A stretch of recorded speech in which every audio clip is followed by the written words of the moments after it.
to leave. Otherwise, I was going to ask the Jobs just to come just a few minutes and give us a quick update.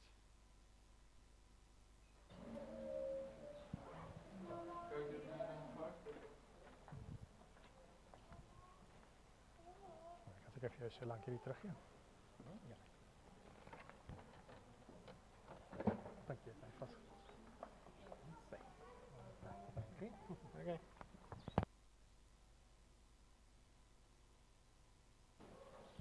All right, good afternoon, everyone. Not a lot of people today. My name is Njabulo, one of the elders, and I just wanted to give everybody a quick report on our finances. I hope I'll take 10 minutes at most. Just got 4 slides. In the first slide, I'm just going to share our theme passage for this report, which is just reflective of where we are as a church. And then we're going to give a giving report. It's just a summary of what we've received. I know it says giving, but it's more about what we've received. And then in the third slide, we're going to talk about our funding and expense summary. So basically, we look at what we've received and how we've spent that. And then the fourth slide, we're just going to look through the diaconal spending. We're going to show you how much we've received for diaconal needs and how much we've spent there.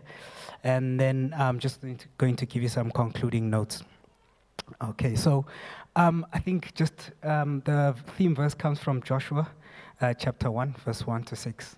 I'm going to read it out just now. I've skipped out a few parts. But just imagine the Israelites coming out of Egypt with this man who has had a staff that turned into a snake, and the snake ate all the other snakes. And then this man with the same staff has parted the sea for us to escape. So this amazing man called Moses has done so many wonderful things, but now Moses is gone. And where am I getting this from? We are just in the process of particularizing. We're going to be an independent church, and this entire time we've had Kheka as our Moses, and just looking after us and doing all these wonderful things for us to be able to be where we are today. But now we are in a transition. So let me read it quickly. After the death of Moses, the servant of the Lord said to Joshua, "Moses, my servant, is dead. Now then, you and all these people get ready to cross the Jordan River into the land I'm about to give to them, to the Israelites. Okay, your territory will extend from the desert to Lebanon, and from the great river, the Euphrates, all the Hittite country, to the Mediterranean Sea in the west. No one will be able to stand against you all the days of your life. As I was with Moses, so I will be with you. I will never leave you nor forsake you. Be strong and courageous, because you will lead these people to inherit the land I swore to their ancestors to give them." And so God is still calling us to evangelize and to bring people to this church. He is still extending our territory for his goodwill. And so let us not, for some of us it could be scary and nervous that we're particularizing, but it's really a good position to be in. God is about to stretch us, and let's see what God is planning to do through this not so small congregation, but considered a small congregation. So this is the giving report.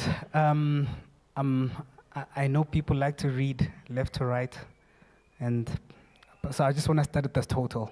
We've received 729,884, which is 47% of what we expect to receive. Now, this report is reflective of what we've received from the first month of the financial year, which was March, up until the end of August. So anything that came in September is not part of this. So this is 50% of the year, and we've only received 47%. So this is how it's broken down.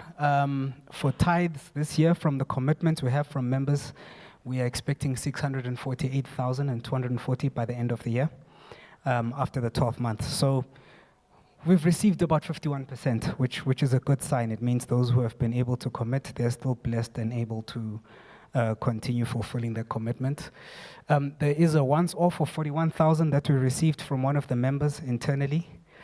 And now, as you can see where it says projected, there are, the dark blue is external donations, which is 59% of how we fund the church. And the 41% is what comes from our tithes and internal donations. So line number 3 says external donations, 357,271 is what we've received so far. We've only been able to get 39% of that. Based on the commitments, we're expecting to receive 914,938. The interest is just a small portion, but God is still providing for us through this. And so far, we've received 58% of what we're expecting to get. Of course, there's been an increase in interest rates, so that's why it's a little bit higher. Where's that interest coming from? We've got a bank balance, basically, and so there is some interest that comes from that. And so the shortfall column is basically saying this is what we still expect to receive until the end of the financial year, and that's what we need to receive to be able to continue doing everything that we need to do. And so I hope that's clear. So on the left side where it says actual on that pie chart, it's just reflective of what we've received. So in terms of our receipts, 55% has come from external donors, and 45% has come from internal donors, which is a good picture. And there is a growth. It seems like year after year, we are getting more from internal funding. And we really appreciate those that are committing to that. And so this slide is just an overview again of what we've received. Tithes, 328,000. Then there's a once-off, 41,000. We don't budget on that 41,000 because you never know how much you might receive and if you'll receive anything at all. So that's just an extra bonus that we've received. And then external donations and giving, we've received 357,000, and then the interest is 2,000. So the total is 729, as I have explained. The expenses of the church, so the operational expenses, have amounted to 105,000. And the ministerial expenses so far is 671,000, which is a major cost. And I just want you to look at it this way. So I was once part of a small church, and the pastor at the time, the leader, he didn't have a car. And he relied fully on what the church was providing. And so some of the members would have struggles, and so he'd need to get to them just to do some counseling, to pray with them, and just to help in different ways, like Thomas does with most of us. But he didn't have a car, so I used to drive him around. And that would mean I'd steal time from my employer, which means my productivity would drop. But I felt like I'm doing God's work. Thankfully, in this church, I've never had to take Thomas anyway to help you guys. But I'm grateful that so far we as a church and from external donors were able to provide that support for him to be able to do that. And so a lot of that expense is just making sure that the family, that their family, are able to not be anxious as a family as well, but also be able to provide the support that they provide to us as members. I mean, we've been through a couple of seasons in our lives where we needed them to come and provide us the support. And so that is what ministerial expenses are about, and I just wanted everybody to understand what it really means. And so the total receipts, if we minus what we've spent, we're actually sitting with a deficit of 46,000 or 47,000 currently. We're not alarmed at this time of the year. Usually there is a little bit of a dip, and that is because a lot of our donors will give, and then at this time it's a little bit quiet, and then towards the end of the year we start getting some more funds again. And again, not worried, because sometimes some of those external donors who have committed, sometimes they fizzle out somewhere along the way, and they don't give exactly how much they have said they give us, but God in His providence, we've never lacked. There's always somebody else or something else that just comes and fills in that gap. So yes, it's a deficit, but we're not worried. I don't think anyone should be worried. And the next slide is just to explain our diagonal giving. We don't add these figures to the other amounts that I've just explained, because when it comes to diaconal needs, so if there's anyone that has a need, they usually talk to the deacons, and the deacons provide the help and support that you need. And sometimes it might be financial or emotional or a bit of both. And so as and when there's a need, we ask members to give at that point in time. And so members have given us a total of 57,911. 12,000 of that is what we've been collecting as offering at the door where Tyrone is standing now. And so we've collected 12,000 just in the last 6 months on a Sunday. So we do have a balance there of 725. I'm pretty sure it's already committed to something. There are always needs, and people are always coming up to request. I just wanted to summarize with these notes. We do have a compelling vision and good relationships, which is why we have a lot of external donations, a lot of external donors. And more than anything, it's not so much about a compelling vision, but it's really about God's providence. And I believe that God really touches many hearts for us to be able to receive what we receive.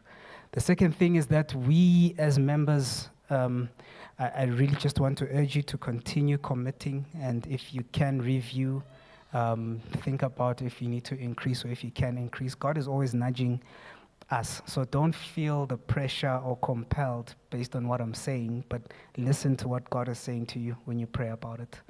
And I know he's touching whoever he needs to touch to give whatever is needed in the church.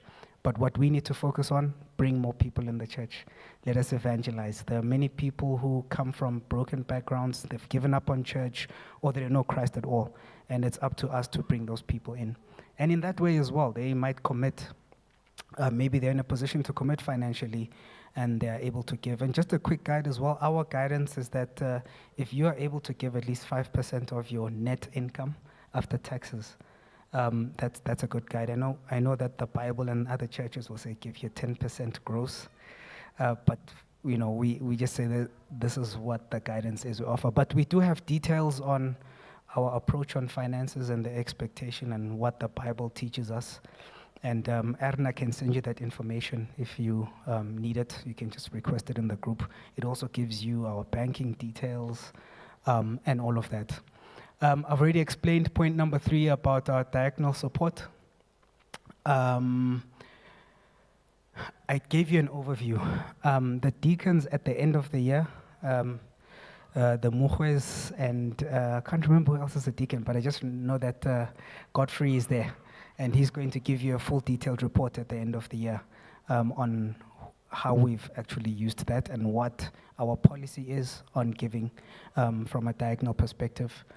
The last point is that for those new members and for members who have been here for a while and have not committed financially, I'd just like you to think about it and pray about it and see if you can start committing.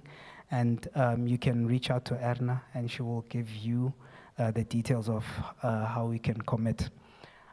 We don't like to budget based on external donors or offering on a Sunday. We prefer to run our budget based on what the members are committing from a tithing perspective. So it does help us with our planning, just for you to know. That is my last slide. This is just the details of our expenditure. If you wanted to see, there's an Excel spreadsheet, or you can call me anytime and I can give you the details. This just shows that so far we are still very conservative in our approach. So though we are 50% through the year, we've only spent 44% of what we should have spent. We're just trying to be as conservative and as modest as possible. So we focus and prioritize what seems to be a need at that point in time. This is being recorded. You will find it on YouTube if you want to see it again. But like I said, you can ask any of the elders, or you can reach me if you have any further questions. I hope I didn't take too long. Good. Thank you very much. All right.